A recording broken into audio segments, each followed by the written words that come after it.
Good evening. I'm going to call this meeting of the Monterey Peninsula Water Management District Board to order. It is July 18th, 2022. Can we call the roll, please? Yes.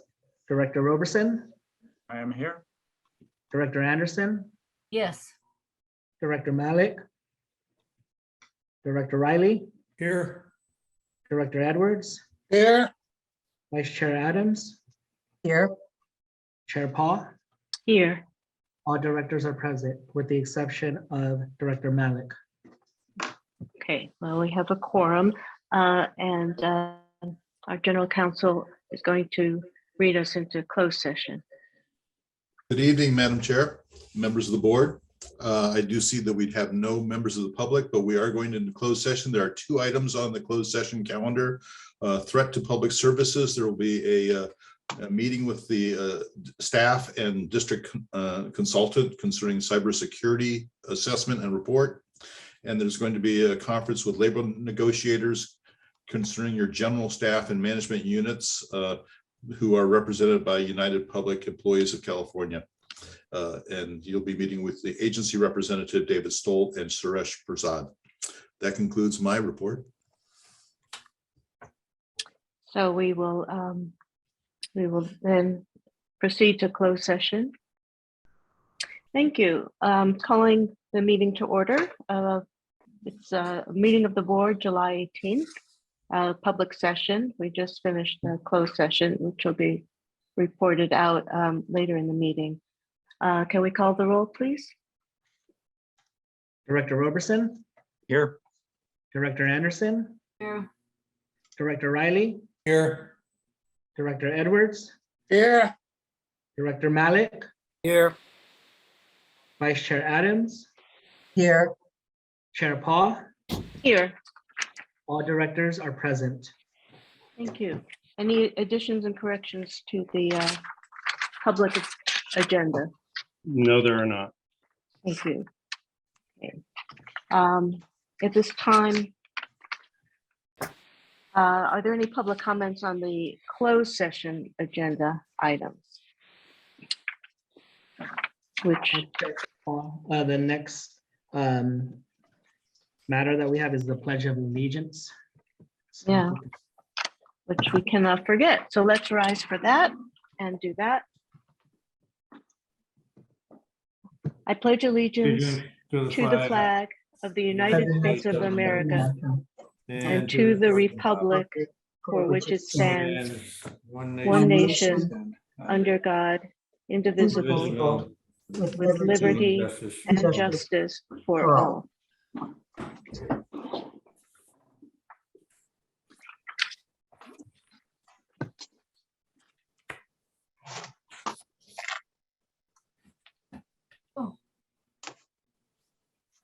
Okay.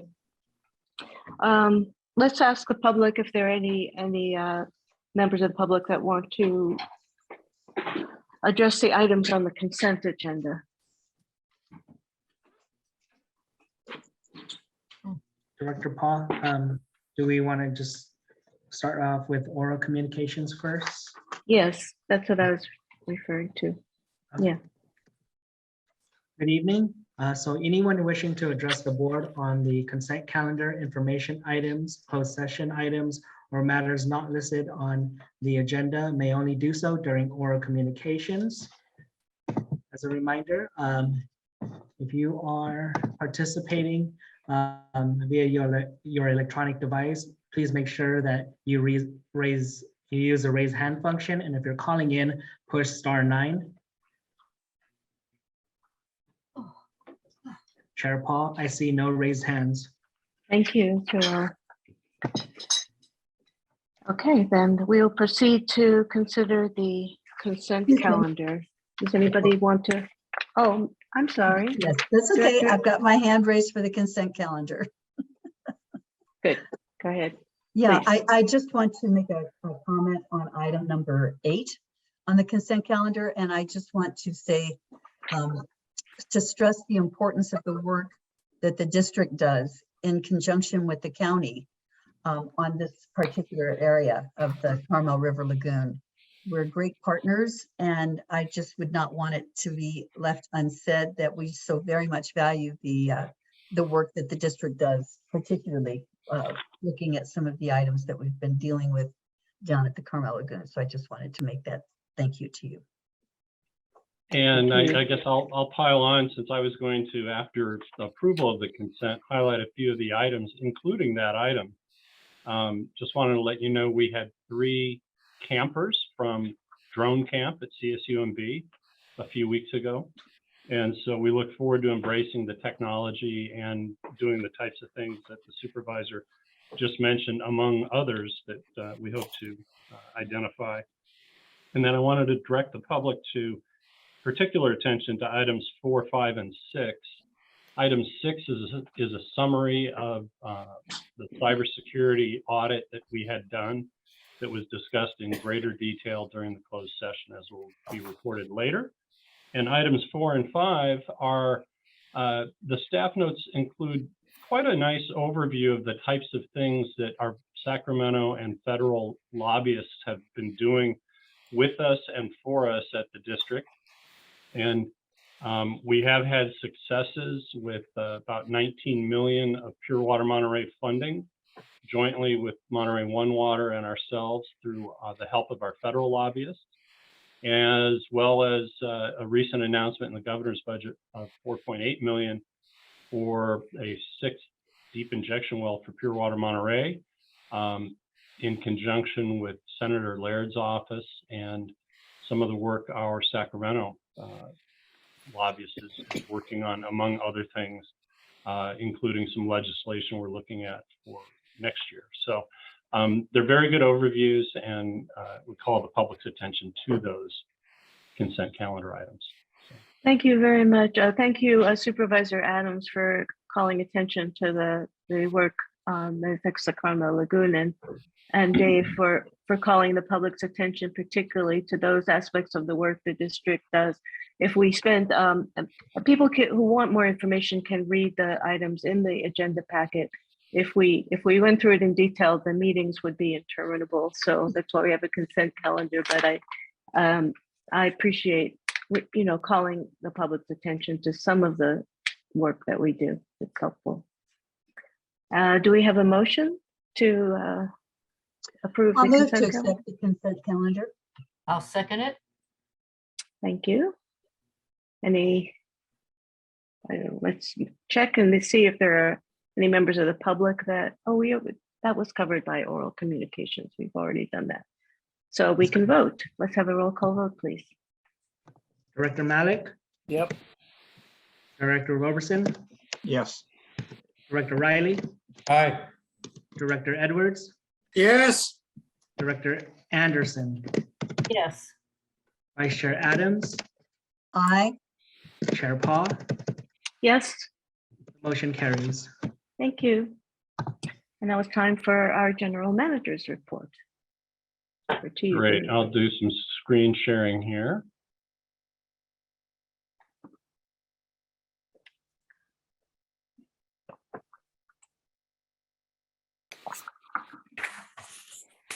And recognizing Director Riley's appreciation of the new toy, here's the laser pointer feature. Thank knows you, what- David. He knows what I'm talking about. I do know what you're talking. Last month, you approved the final quarter of the water budget for the year. This chart shows how we're doing relative to the first 3 quarters or first 9 months of the water year. You can see that we're both below the target as well as significantly below the target for the Carmel River. And that's about the only takeaway, because this only looks at the 2 primary sources under the resource system.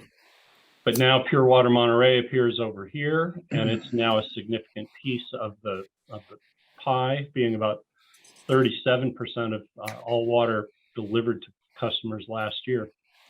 So what you see here is, on the water year basis, we're at 2,800 of recovery from what's been delivered You may have seen some recent advertising or publication about performance of Pure Water Monterey, and that was through the fiscal year, which did reach its 3,500 acre-foot target, as well as a little bit more on top, and we'll see something on that in a minute. As far as production for customer service, you can see that, in fact, the 6795 for the first 9 months is below last year. Both years were dry years, but this is, I would say, relatively significant. That demand is still about 78 acre feet lower than it was at the same time last year, and I prepared a chart on that.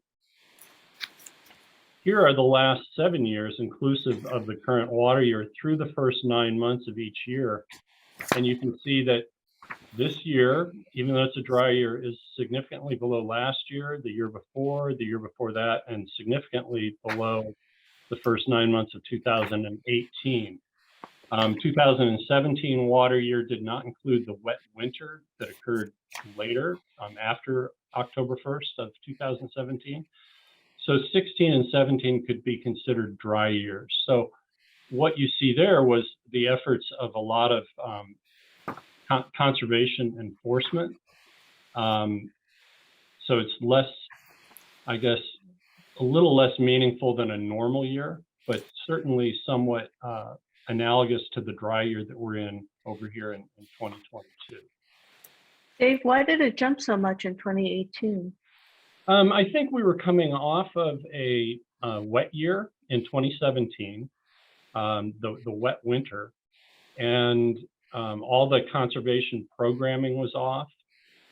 Let me go back there. And so it was more typical of a normal year. But I think we also saw that, let's see, this would only be through June. So yeah, what was happening is we picked up that wet 2017-18 winter, which filled a lot, and I guess it just made it easier for people to consume water without all the conservation programming that we had done the prior 2 years. But it is, it's only a 9-month snapshot, and so what you'll find at the end of the year is 2018 wasn't significantly different. It was on the downward annual cycle, but we've now been in a 6-year kind of flat overall yearly demand. So it was just, I think most of the demand for that year was piled into the first 9 months. Thank you. Rainfall, there's nothing to talk about, but you can see from the red line, which is cumulative for the year, there's been no activity for the last 2.5 months. And then stream flow is in decline and significantly below normal, blue being this year and red being a normal year. An average year. And that concludes that. Thank you.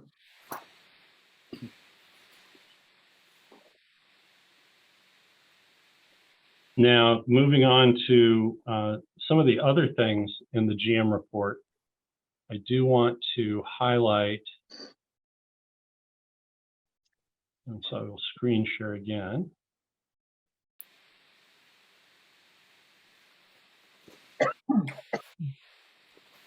Just a couple of items. An update on Mulch Madness. You may have seen the ad in our local publications. It's been running pretty much weekly for a number of weeks. This is a joint program between California American Water and ourselves. And there's our logo and CalAm's logo. To date, a little over 1,300 or just under 1,400 vouchers have been issued, but not everybody's gotten in their car to go pick up their mulch. Only about 310 pickups have been done by customers for a total of 329 cubic yards. And there's been some additional cubic yardage purchased by the customers. So the difference between the vouchers and the pickup means that we expect to see, maybe 3 times what has occurred to date in actual customer pickup. Fish rescues. This is, you can see the team out on the river. Where the river disconnects, there's need to get in and rescue fish that can't move on their own and that are threatened by the dry back of the river. Dave, could I just go back 2 slides and with respect to the mulch? Sorry, that's picked up in Salinas, correct? Yes, it is. That's the site that was chosen. Yeah, and I would say that's probably a major drawback for anyone picking up mulch. Not Yeah. the drive itself, you can contribute to fossil fuels to pick up mulch to save fossil fuels. So yeah, that if there's any other pickup site, that would, I think, really would help when you consider we're talking about the Monterey Peninsula Water District. Thank you. Go ahead. Can I just piggyback on that? I picked it up. The pickup is on this side of Salinas, so you don't even go in there across the side. It's on 68, right on this side of Salinas. But the other thing I wanted to say is it's easy to pick it up in the car because they bag it for you and the bags are secured and you can throw it in your back seat. So you don't need a truck. You don't need to even demand that it go in your trunk. It's easy to pick up and it's easy to manage because they're in sizes. They're in appropriate sizes for moving around in your car. Yeah, good to know. Thanks, George. That would have been good information to put in the ads. All good points. All good points. I'm sure Next that year. they're being written down by our water demand people. I hope so. Fish rescues. This is through this morning. I can tell you another 1,000 approximately were rescued today. Wow. Last week, we only had 1 day of rescues as most of our rescue team was out with COVID or exposure to people with COVID. So in quarantine. So now we're at about 9,800 fish at the end of the day today that have been rescued, mostly in the main stem of the river. And what's happening is we are seeing in the years past, we would often follow the river as the wetted front kind of worked its way backwards towards the, away from the ocean, away from the lagoon. This year, there's been dry areas that have occurred near certain pumps.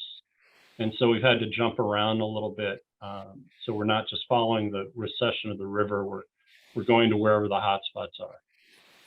And then finally, and this is all of the fish rescues by year to date, and this can be found on our website for those folks who are interested. And you can see here in some of the drought years, rescues were down, mostly because the river didn't come back, and so it was not, there were less fish, less spawning, less activity during the period of prolonged drought. And you can see that also again in the late 80s, early 90s, which is down in this area where the series begins. And then finally, this was our outreach ad for the written publications, again, talking about Pure Water Monterey. More than 1 billion gallons delivered during the fiscal year, 56 million gallons put into storage for future need, whether it be a shortage or an emergency.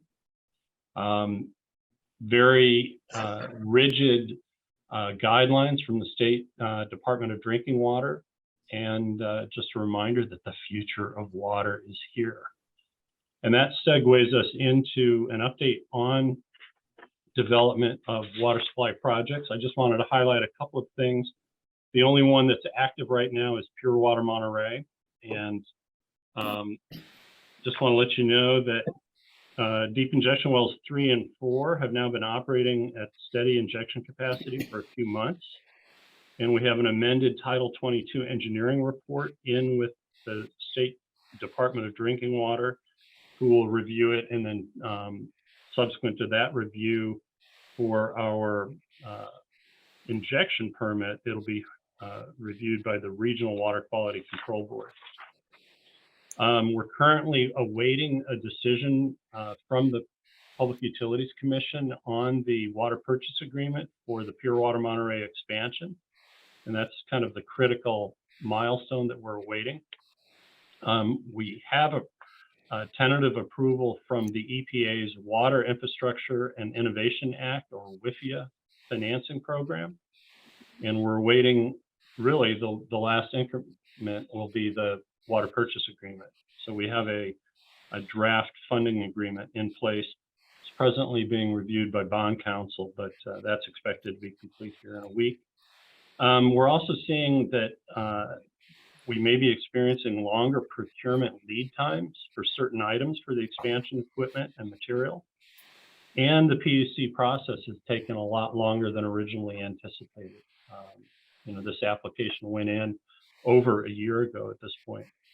And then finally, our staff is working with Monterey One water staff and the City of Seaside staff on all of the final easement acquisitions for all of the facilities, both the base project and the expansion project. So it's moving along quite nicely. And that concludes my report on items 10 and 11. Any questions? May I ask a question, please? Yes, please. Go back to that. What's in this person's palm? That is fresh water. What are all these things that are cluttering the fresh water? What this hand is? Right, because the drips are coming from above, it's turbulent. And then when it got blown up a little bit, it got a little fuzzier too. Is this published already? Yes. Don't like it, huh? No, I would have chosen a clean hand that does not have all these injuries or whatever, or worms or whatever is in there that is cluttering that pure water. I'm sorry about that. No, that's No. fine. This is constructive feedback. I'm sure that wasn't the intent. But if it looks that way, to make matters worse, this is a recycled photo from one of our earlier ones about a year ago. So it's its second time. I could have volunteered my palms for that. Excellent. okay, for the next one. Okay, sorry. Any other questions or comments about the last two items, the GM's report? Okay, then let's move on to item 12, the strategic planning goals. Yes, and on this one, I think that the staff note was pretty descriptive. However, I do have a brief PowerPoint that just highlights a few of the things, which we can go to or not.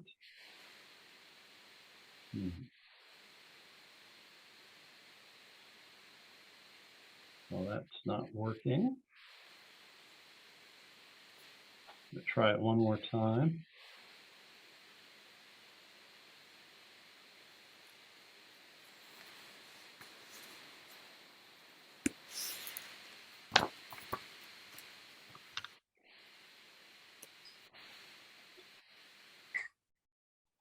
Here we go. And taking a page out of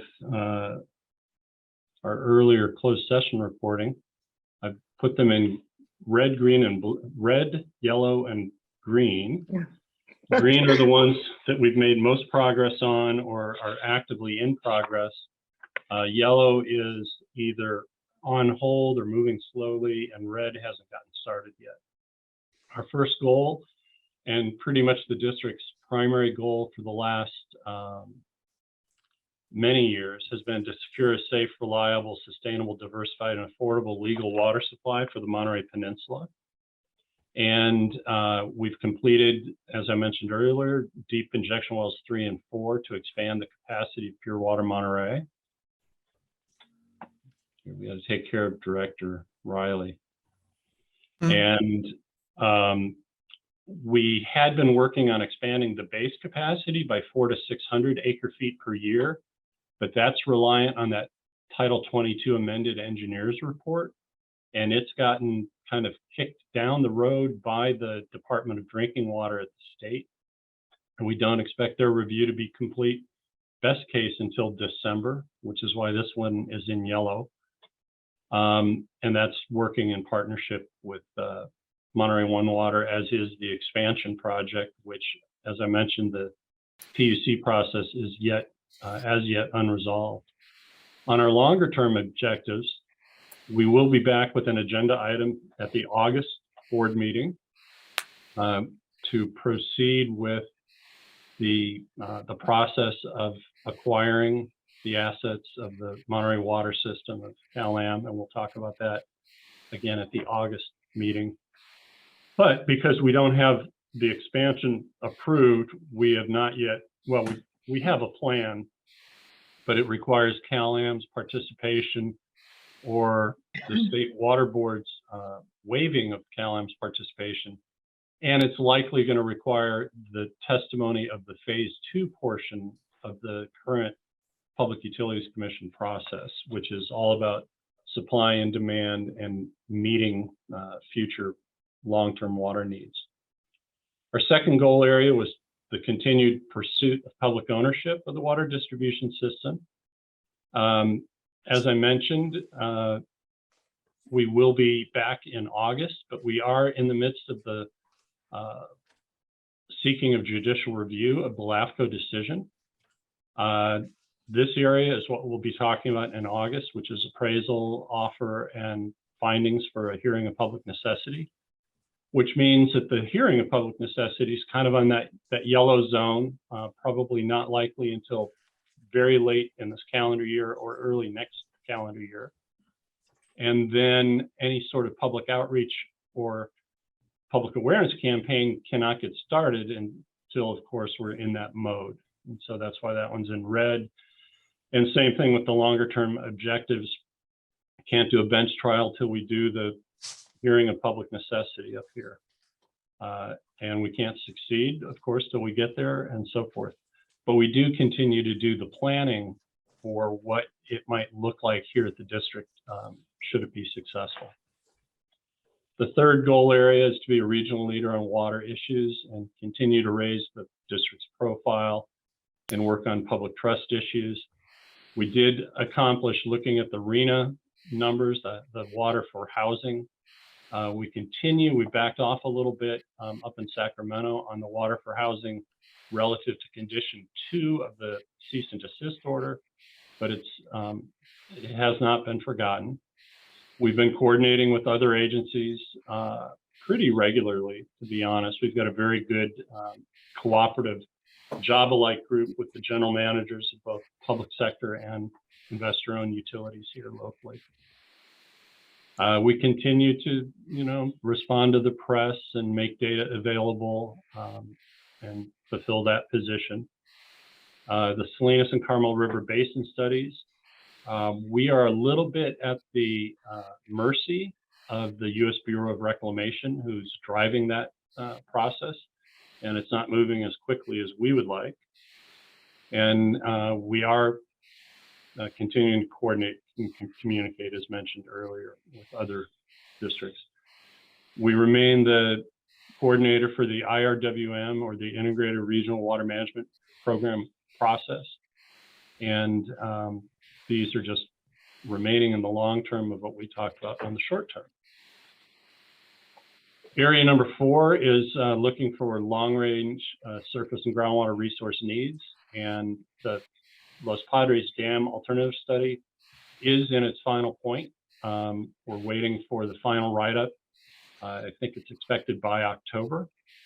We've met a few times on protective water levels with the Seaside Basin, but I don't think there's a clear path on that yet. Although we've talked a little bit about some ideas for funding that water that we'll be working on. There's some revision to our Rule 160 through 164. Every May 1st, you look at that, and that's where the 15-month forecast is, and where we make a declaration if we have enough water in storage or not. And we did that this May.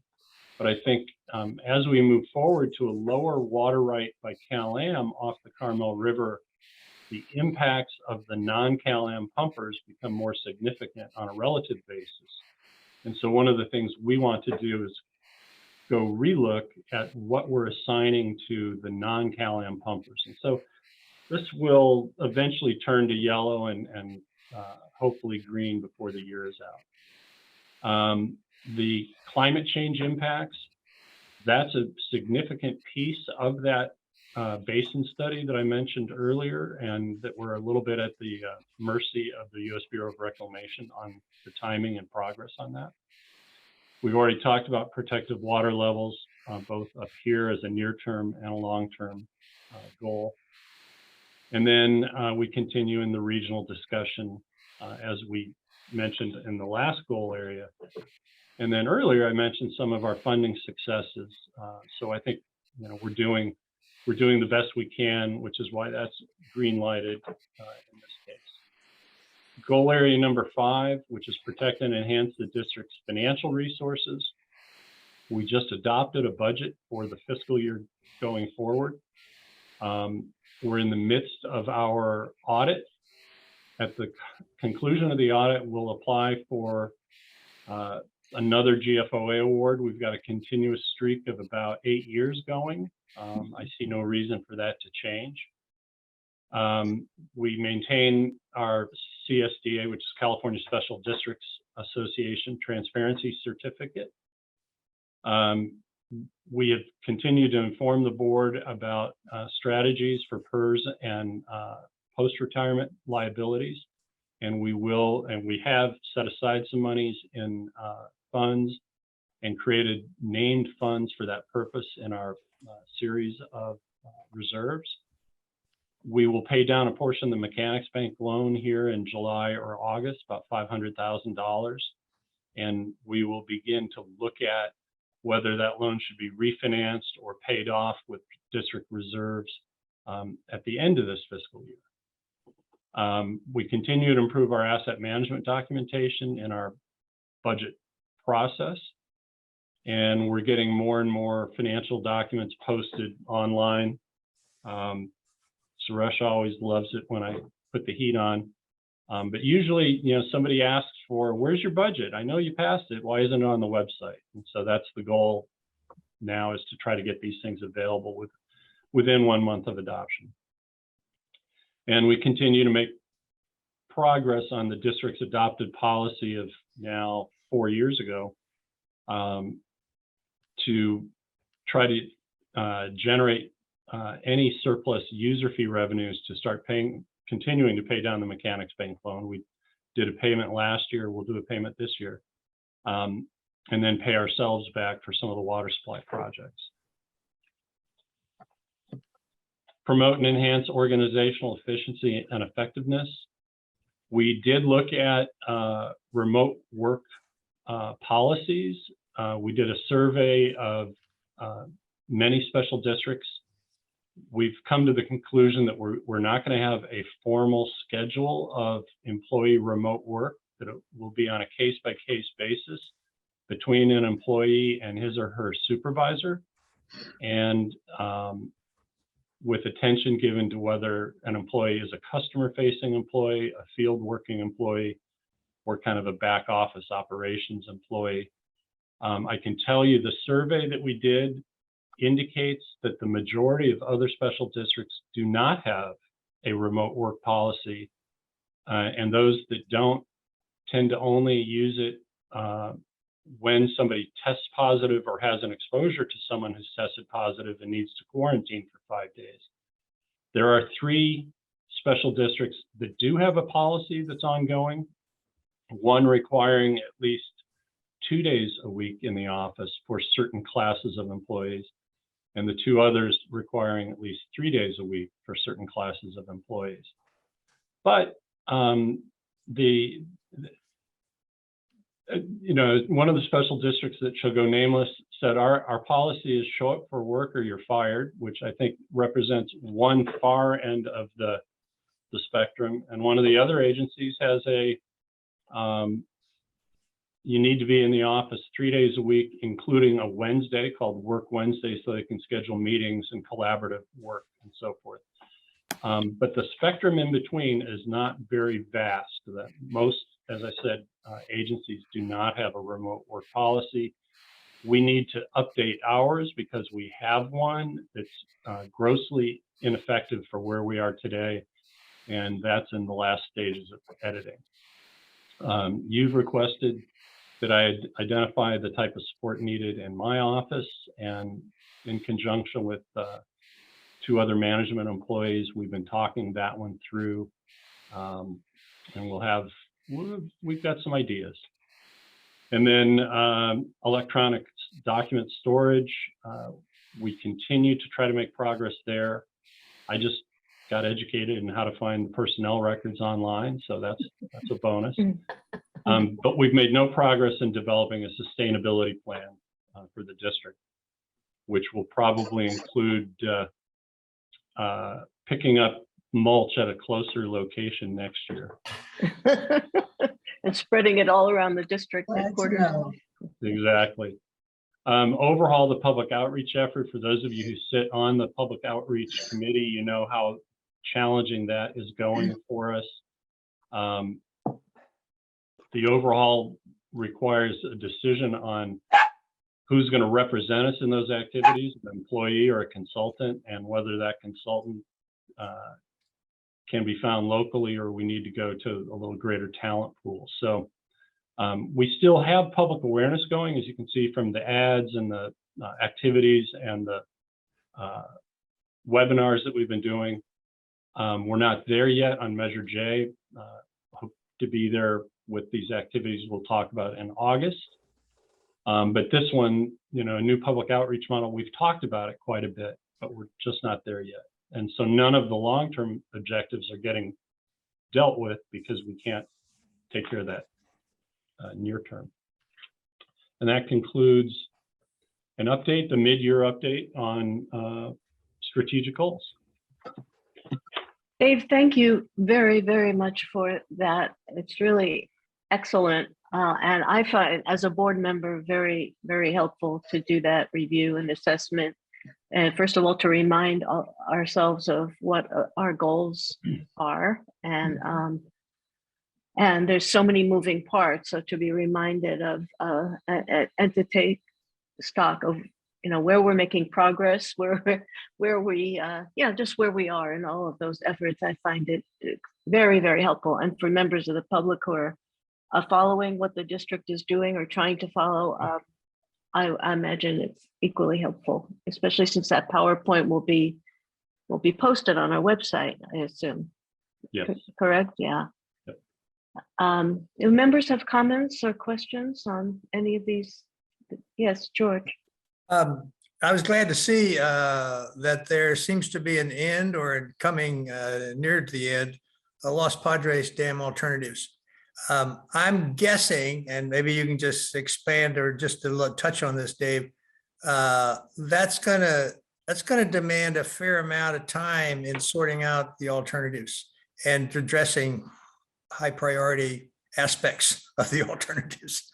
I'm just guessing, asking. Yeah, no, you're correct. And there are, we've kind of coalesced around 4 alternatives, 2 for upstream fish passage and 2 for downstream fish passage. And those will likely gain a lot of attention, but the concept of sediment management, whether you dredge behind the dam or you do nothing and leave the dam alone, and eventually it will become worthless for storage, and at what pace that happens. Mhm. The sediment management part is, let's put it this way, leaving the dam in place is going to be very, very expensive. And taking the dam out is going to be very, very expensive. And so there's going to be, in the aftermath of the San Clemente Dam, which, as you know, is still being paid for as a regulatory asset with rate recovery, there could be some sticker shock over what to do with the dam. And if there's no activity on a final physical solution. So final physical solution would be to make the decision to take it out and increase habitat at the expense of a controlled wetted front. And being able to release more water later into the season helps with keeping the river vibrant and alive for fish and for vegetation. And so a lot of the folks have kind of changed their initial opinion coming in about, no, we need to take that dam out because there are certain benefits to the threatened species with leaving it in place. But if you leave it in place, then to annually manage the sediment is going to be a very expensive proposition, as I said. And to not manage it means that you've now agreed to eventually remove the dam at some date in the future. So there's going to be a lot of hand wringing over those. And I think what will happen is, as those hands are wrung, someone else is going to come and say, well, if you can't make a decision on what to do with the dam, the least you have to do is fix the fish passage. And that's where you come back to, there's kind of a most expensive and least expensive alternative for upstream and most expensive and least expensive for downstream. And so these parts may get pulled apart and addressed separately at different times in our future. But I was hoping I would get, my brain would start to work on this next month or two. It's already started. So, okay. Yeah. Yeah, there's quite a bit of work that's been done, and there's a very good, thorough technical review team in place, but the final write-up hasn't happened, and we'll get it to you as soon as it's off the press. Yeah, and I'm just looking forward to it.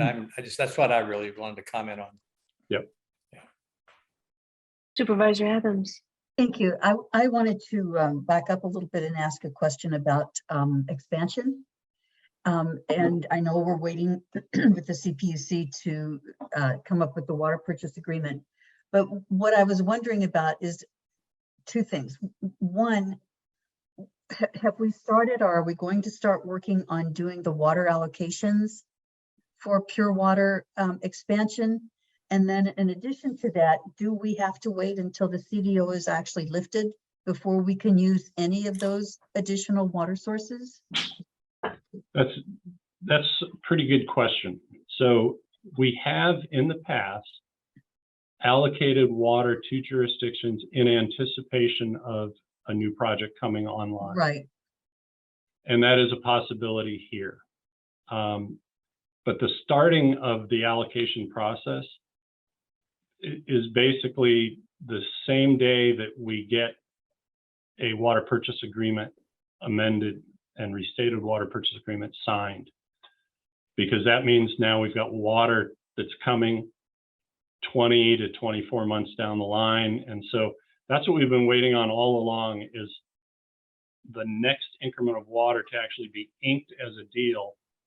And then we'll come in, or we'll bring in all the jurisdictions and we'll talk again about their needs and the allocation. The goal here will be to make sure every jurisdiction has enough water to do what it wants to do in the next 7 to 10 year horizon, but not to allocate all the water and then just wash our hands of it and walk away, because growth is going to occur in different parts of the system at different paces. And I think some of the, I won't say mistake, but one of the offshoots of the last allocation process is Pacific Grove ran out of water to allocate.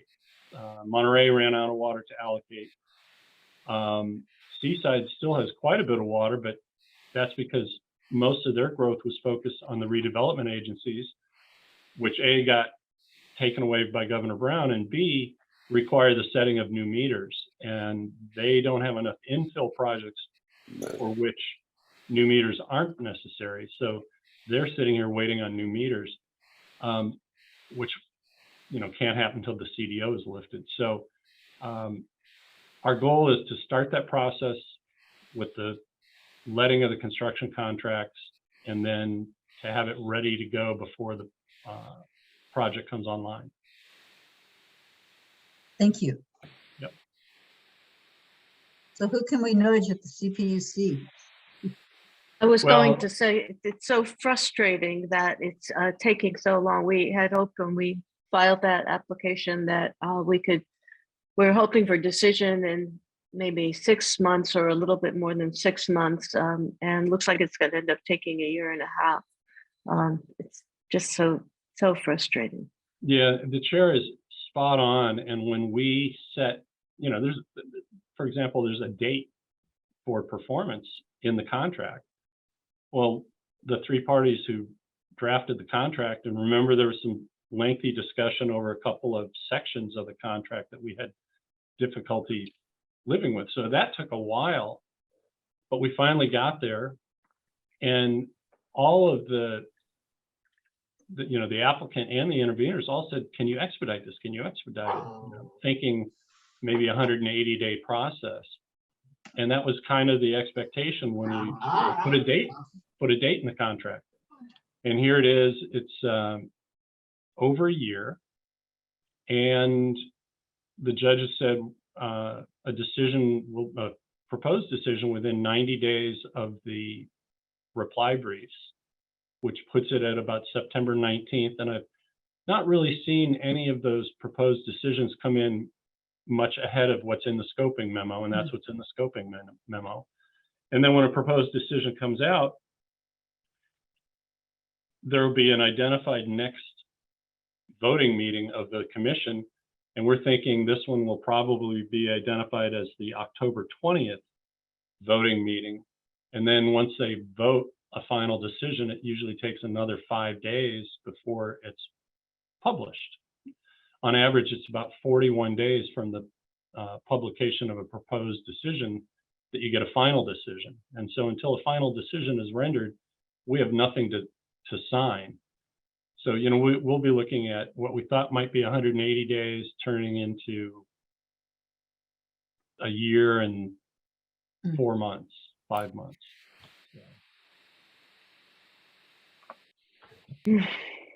We did everything we could possibly do to expedite, and you would think when all the parties in the meeting, we support the application, please approve it. Yep. Okay, well, that's where we are. Thank you for the update. Any other questions or comments on the GM's report? Just a quick comment. I Director very much Roberson. I appreciate the review of the strategic goals. I've seen a strategic plan or two in my lifetime as a teacher and as a council member and mayor. And it's this, I like this because Dave, you did a great job of explaining the goals and how we're meeting those goals without burdened us with a lot of micro information. I thought that was a really good summary, something that we and the public can digest nicely. It's a really good exercise to do that. And I think we're going to suggest we do that in the city as well, because we have 9 value drivers and it would be good just to review them because we do forget. So thanks so much. Excellent. I completely agree. It's a living document. It's not something we write and then forget. Oh, those shelves are full of those. That's right. Yep. Any other comments or questions on the GM's report? If not, we can. The next item on our agenda is to report from closed session. And I just, before I turn it over to you, General Counsel, just say for the public that there were 2 items on the closed session agenda. We to the first, which is basically that we received a briefing on the cyber assessment and asked questions about it, and that was basically, that took an hour. And we'll have to turn to the second item after the public meeting. Did you want to say something more, Dave Laredo? As a matter of fact, I did. There are actually 2 meetings, 2 sets of closed sessions that needed to be reported. Your council, your board did meet in a special board meeting on July 8th, Friday, July 8th, in closed session. And there were 3 items on that agenda. There was the conference with legal counsel because there had been threats of breach of contract concerning the storage and recovery agreement. and the water purchase agreement between CalAm and the Water Management District. There was a discussion of that. The second item was a conference with real property negotiators, and this had to do with the acquisition of CalAm's public utility properties in accord with Measure J of 2018. And then finally, there was a review of the general manager's performance and a discussion of that as well. As to all three of those items, there was a robust give and take with the board and staff and council, but there is no reportable action that was taken on the 18th. I'm sorry, on the 8th. And then 8th. earlier, as you noted, there was the closed session tonight. No reportable action on the consultation with the cybersecurity assessment. And the second item, we will reconvene in closed session following the opening session tonight. And that topic is the conference with labor negotiators. So that concludes my report on 2 meetings, 5 closed session items. Thank you very much. I didn't mean to create confusion. Sorry about that. Okay, Through the chair, if I may. please, Director Edwards. Thank you, Chair. Mr. Laredo, have we heard anything from the judge on the LAFCO letting CalAm intervene? No, we have not. The judge has the judge has indicated that there would be intervention. There is a proposed order that has been submitted, but that order has not yet been signed. Okay, that's what I wanted to know. Thank you. And Thank you, Chair. we're still waiting for the certification of the administrative record in that case. Is that right? That is correct as well. Okay. Any other questions or comments on those matters? Okay, then this is a time in our agenda for directors' reports on meetings with outside other agencies. Supervisor Adams, did you have I did something not, you wanted to? Okay. but I do want to say something at the end. Don't let me forget. Okay. Any other directors want to report on meetings? I am going to go to the Special District Association Amy's meeting hand. tomorrow night. Director Anderson. No, go ahead. I didn't know what you. meant. I just started to say that there's a meeting of Special District Association tomorrow night, and I will be going to that. Yes, you had something to report? Well, I just wanted to say that George Riley hosted with the League of Women Voters, right, George? Yeah, the League of Women Voters hosted it. Yeah, but you were kind of the host. Yeah, I called it together. Yes, true. Yeah, the Pajaro Valley Water District. And that was quite interesting. I didn't know much about it. So it was good and I thank you, George, for probably recommending that to the league. And I'm glad they did. And I was there, so you're right. You're there. It was a water meeting. Yeah. Yeah, I attended that as well. And I thank you, George, I think it was very worthwhile. Very good to exchange information with other agencies about what they're doing. If I could just add a little humorous footnote. Dave earlier in his report showed a laser pointer for this. Yeah. And I remember the Pajaro Valley group used a laser pointer, and I was just falling over myself, congratulating them on making it easy to understand and follow as he's going around his presentation with this pointer all over the chart, and it was so easy to follow. Anyway. Yeah, it was a lot of math. It was good to see, Dave. Ask and ye shall receive. Director Edwards. Thank you, Chair. Just a public announcement that today I signed up for 4 more years on the board with the election department. Since the mayor is leaving us, I decided I'll stay. So I put my application in for 4 more years. So I'm on the ballot, I hope. Thank you. All right, and all the people said amen. That is very good news in my opinion, so. Thank you, Mayor. And as we're making confessions, I intend to do the same thing, but I haven't done it yet. What's your deadline, Excellent. George? The end of this month. Oh, August the 12th is Well, the no, I mean, deadline. when I actually do the work, it'll be Yeah, end of this month. Good. very interesting. Supervisor Adams. I just want to ask everyone to put September 20th on their calendars. It is when we're going to have our second water summit. And it will also be held as a Monterey County Board of Supervisors meeting.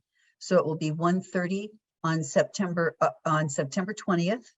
And it will be both by Zoom and in the board chambers. Very MT. good.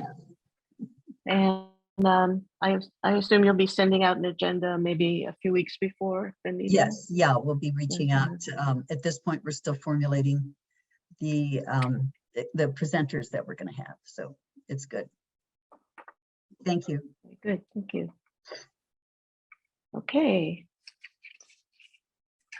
And we have one action item tonight, and that is item 15.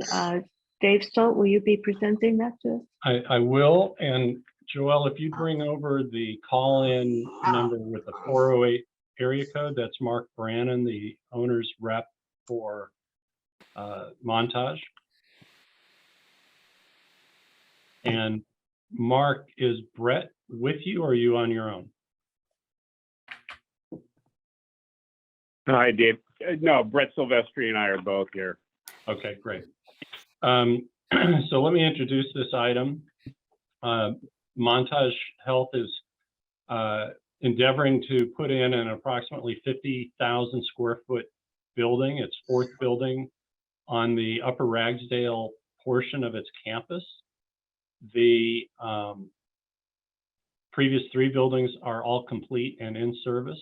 The most recent was the breast care center, the women's health center. I think Ohana, which is a behavioral child and adolescent behavioral center, is presently contained in one of those buildings, but its new building is being built down on Lower Ragsdale, also in the Ryan Ranch area. The purpose of our involvement here was kind of twofold. One was to figure out how we're going to permit this thing, but the second was how to allocate water to the project and avoid some of the very costly and difficult challenges that went on for the two most recent buildings on that campus. And that was 3 separate purchases of Seaside Basin pumpers, non-Cal-Am pumpers, who had an allotment of water of their own that made it available and sold it at a very high cost with a very complex framework where we had what's called a front-loading agreement, where the interconnection between Ryan Ranch and the Cal-Am main system could be opened, water exchanged from the main system up to an amount representing these purchased allotments, amendments to the water distribution system for Ryan Ranch and to the main water distribution system, as well as the front-loading agreement. And water of that type is very expensive and getting scarcer and scarcer to come by. So we took off put on our thinking cap and said, is there an alternate way that we can ensure that there's water there without having to go through that process? And we came to the Water Demand Committee with a concept of using an existing allocation to the Chomp campus at the top of Highway 68 and Highway 1.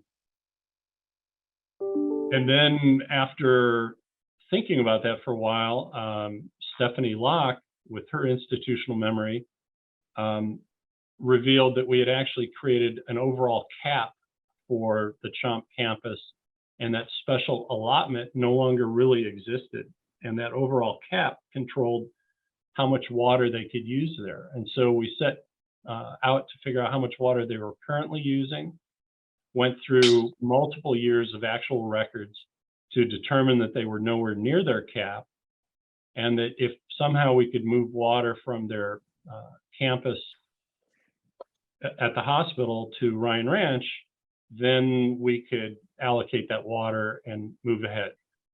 It was benefited by both locations being in the city of Monterey.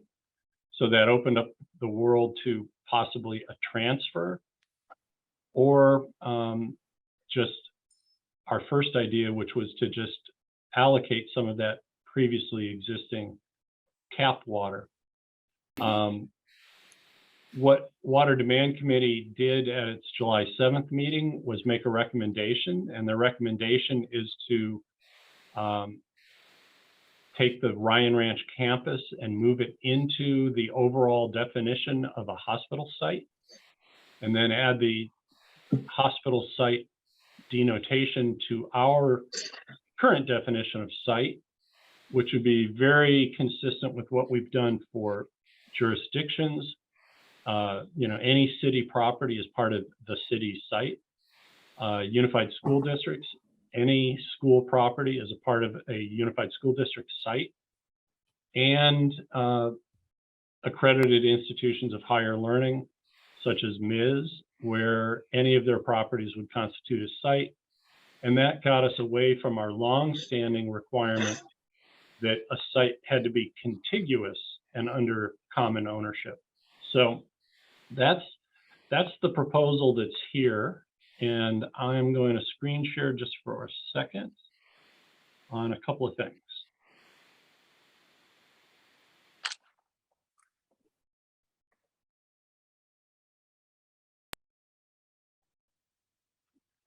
So this is a site plan. It's actually their parking site plan, but I'm using it as a location map. This is Ragsdale coming up. That becomes Upper Ragsdale, kind of turns the corner at the Children's Center, which is located here. What's not shown roughly in this location is Harris Court, which turns off this direction to our district. Oh, I forgot the Riley commemorative laser pointer. The magic laser pointer. So the district's offices are roughly in this location, and Harris Court comes and tees into Ragsdale at this location. This building was built with two purchases of Seaside Basin alternate pumper water, and the Breast Cancer Center was built with a single purchase of alternate producer water. These two buildings were built a long time ago. This is the one where if you've ever had imaging done up at the Ryan Ranch campus or blood work, this would be the building you would have gone to.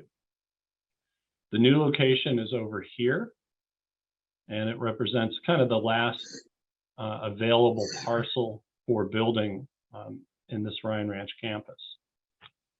Our proposal is to take our existing definition of site, delete the or from here, insert it down here with the addition of the term hospital site, and then introduce an entirely new definition, hospital site, which will be all the facilities and properties owned by Montage Health that are patient care facilities located at the following parcels. And then we'll list the parcels and then cross-check it to make sure it's correct. And that's something that administratively we may change a little bit to get the definition right. But Stephanie Locke would be working with Mark Brannon, who's on the phone, and Brett Silvestri. She'll also be working with them to determine if there's additional uses that would warrant a slightly higher allocation of water in the water permit due to chilling or certain processes that aren't just pure office function. The other buildings that you saw here and here were permitted, and actually here and here, all four of these buildings were permitted as simple Group 1 office buildings. But as we've dug into things, we realize that there are certain types of uses that might be a little more water intensive than an office. So where the need for this new building, if it were treated purely as Group 1, is about 3.5 acre-feet of water, we're concluding that the working number for right now should be 4, and ultimately, if it came to 4.5, there's plenty of room under that cap, which, as you may have seen in the staff note, I need to bring back up the staff note for myself.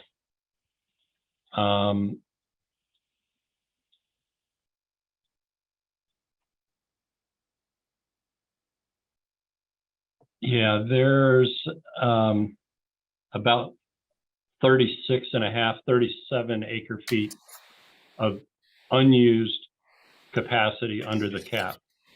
So, going from 3.5 acre-feet to 4.5 acre-feet, or whatever that number is for this building, is not going to put a dent into that available. So that's the proposal. Our recommendation is for you to approve this preferred option as recommended by the Water Demand Committee, and allow staff to work with Montage to get the details correct and go ahead and issue permits. And with that, we'll take any questions, and keep in mind that the representatives of CHOMP are available for any questions you might have.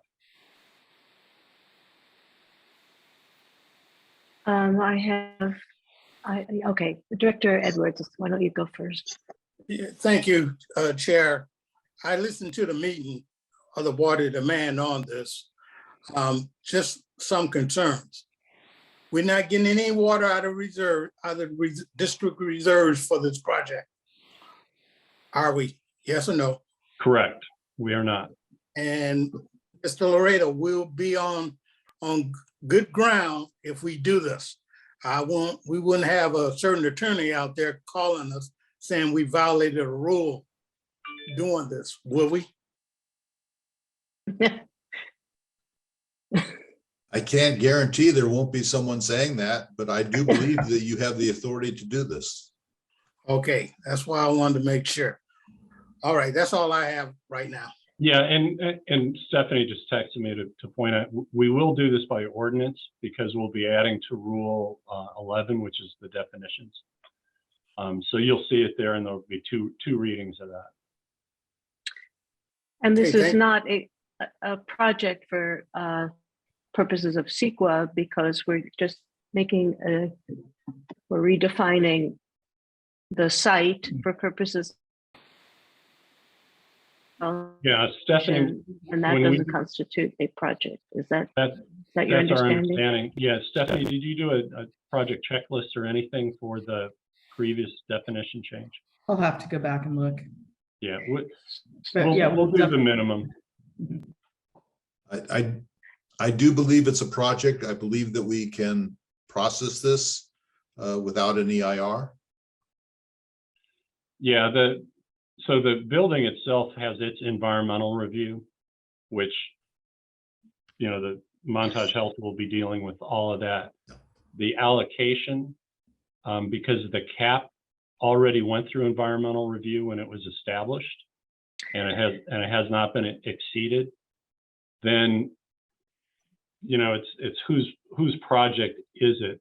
I don't think it's a project for our purposes, because it's already been through the process, but by defining the site, it's the same, it has the same possibilities as the 3 previous times we expanded the site definition, where previously you could only move water across the street, or in Van Buren Housing's case, down the street and around the corner. So the location of the water use might be subject to somebody's inquiry, but we'll follow the same sequence that we did for those 3 definition changes.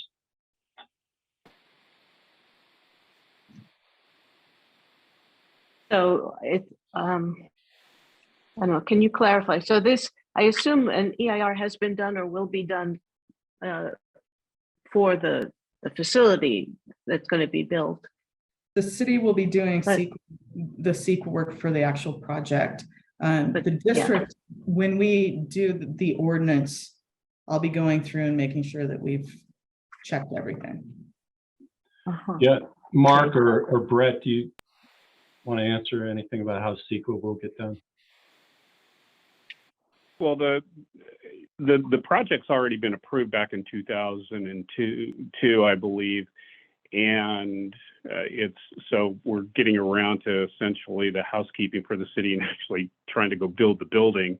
We're actually building a smaller building than what was entitled. So we already have our approvals through the city. We have to go through architectural review and planning commission and those types of things to get the final entitlements and approvals. And again, part of that is we have to show up with water.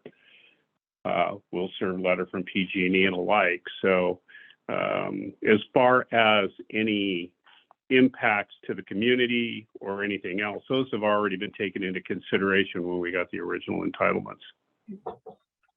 Thank Yeah, I you. think the only thing that changed was trees grew, so you had to redo your tree survey. The trees that we planted, yes, ironically enough. Oh, boy. Did the city give you a negative declaration? On the original campus, yes, and we had defined the five parcels in the campus, which 4 of those are for buildings. The one that we're specifically speaking about is parcel 1. And on the map that Dave had up, this looks like an upside down T where it says the next proposed building. Well, we're only doing something on the upper part of that. Again, we're building a smaller building than what was originally entitled. And this gets into parking counts and everything else. Again, the approvals are there. We do have to go in, but because we already have our entitlements locked in back in 2002, we're only obligated to meet those conditions for environmental impact and what have you. Because again, we did get the entitlement. So parcel 1 has building D. That's one that has imaging and radiology. This is the second building that'll go on that parcel. Parcel 2 is actually I believe the medical office building. It's building B. That's another, those are doctor's offices. Parcel 3 was the breast care center. And parcel 4 was the medical office building A that we completed. So this is the last structure to be built on the previously entitled campus. Understood. Thank you. What was the slide? Yeah, and when originally envisioned, this was even going to be a larger building than what. Were you showing us? Yeah, if you're seeing this on screen. So yeah, sorry, Mark, I wasn't able to keep up with you with the location map, but. Yeah, it gets a little confusing. What I'd like to do too, if I may, that didn't really come up, is one of the reasons that this campus was being built and we really can't expand up at the main hospital any longer is because we did a 16-acre open space dedication into an irrevocable open space easement. So the hospital proper can't really expand its footprint. And that's part of our dilemma. And so we've been moving non-essential facilities out of there, like human resources, finance, the insurance department, those different types of things. And then moving the ancillary operations up here to where we can have people come up to this Ryan Ranch campus and see physicians, get MRIs, CT scans, that type of thing. So even if we wanted to use the water at the main campus, we can't because we really don't have any Well, built. Yep. And the answer to the mayor's question was, when I talk about going back in time, Hayward Norton's staff note Wow.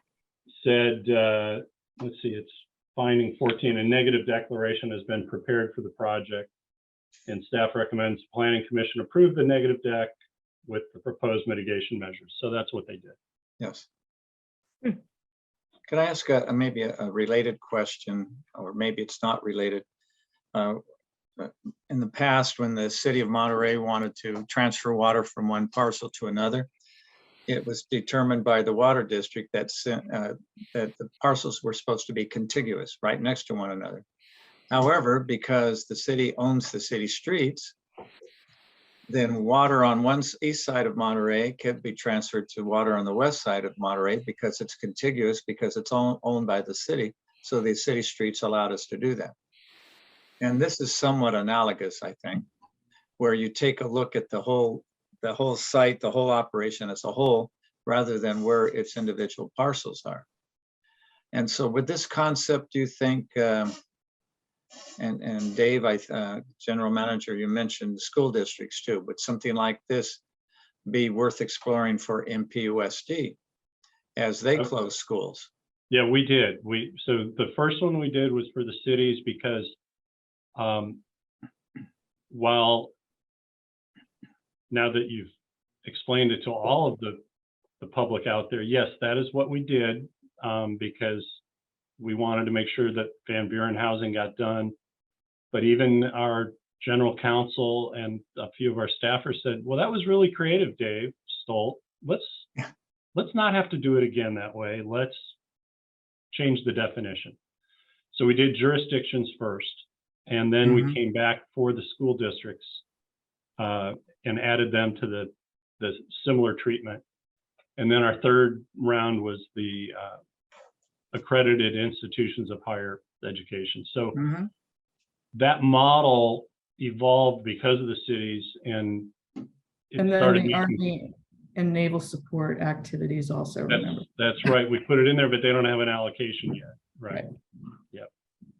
So yeah, it just makes sense for the purpose, for the reasons you kind of laid out there. If you close a school or you're following your enrollment, you need to be able to move that water around, and that it completely made sense. Yep. I just want to say hooray for institutional memory. It includes the mayors and the districts and Well, Seriously. even prior district members like Alvin. and if you saw the staff note, I think we said we subsequently discovered or failed to recall, but sometimes you need a little shaking of the memories. But the establishment of a cap for CHOMP was done administratively through rules, and so it wasn't out there in a resolution or an ordinance or a reg. And it took, in this case, it took Stephanie recalling it. And we had another little similar incident with how we're approaching LAFCO based on the memory of a previous project that was jarred by a casual conversation 3 weeks ago now. That, yeah, it helps. We'll miss the mayor on this august committee, knowing all those meetings. So. Oh, thank you so much. Very true. Very, very true. So, You're going to miss my Director- rat terrier, I know. yes, Director Anderson. I just want to say as a member of that committee that with the three options that we were offered that were being considered, this was by far the most creative and the least troublesome And I was really glad to see this option. I thought, yay team, because this was it went beyond just a single isolated fix. The whole idea of the expansion and everything is just great. So I'm very happy about it. I was not at that committee meeting, but I had the same reaction that this is a very clever, very clever solution. And I will entertain a motion on it, but maybe we should go out to the public first. Yeah. Yes, so if you would like to make public comment on item number 15, please raise your hand, or if you're calling in, push *9.